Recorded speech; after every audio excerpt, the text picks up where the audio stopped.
शिवराय मित्रांनो, ज्या आम्हा मावळ्यांचं मस्तक जिच्या पुढे नतमस्तक होतं, अशी आई शोभते का तू आम्हा लेकरांची तमामच कसली आता ऊन सावल्यांची.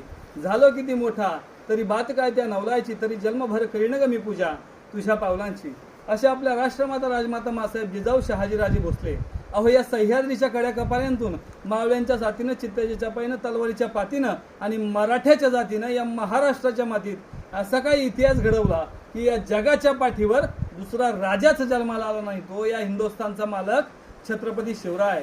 अहो ज्याच्याबरोबर नुसतं लढायला जायचं म्हटलं ना तरी आमच्या मावळ्यांच्या अंगात 12 रेड्यांची ताकद संचारायची.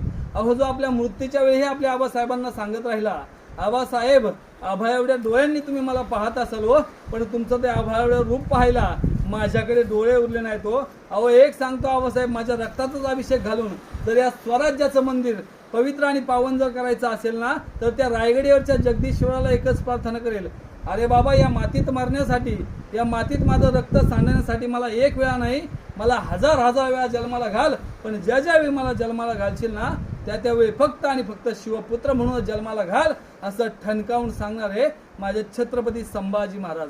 अरे जिंकून सारी दुनिया देखील औरंगजेब रडला होता, कारण आपल्या महाराष्ट्रातल्या माता माऊल्या त्याला नडल्या होत्या. अशा आपल्या ताराराणी मासाहेब.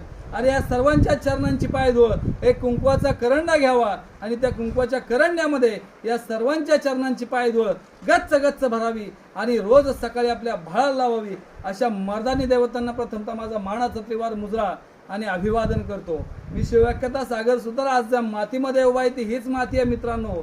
या समोर आपल्याला पाहायला मिळतोय तो जंजिरा किल्ला, तुम्हाला दाखवतोय मी थोड्या वेळातच. तो जंजिरा किल्ला राम पाटलांना आपल्या कोळी बांधवानं बांधलेला हा जंजिरा किल्ला या सागरी समुद्रावर अधिराज्य गाजवण्यासाठी आपल्या आया बहिणींची इज्जत आपण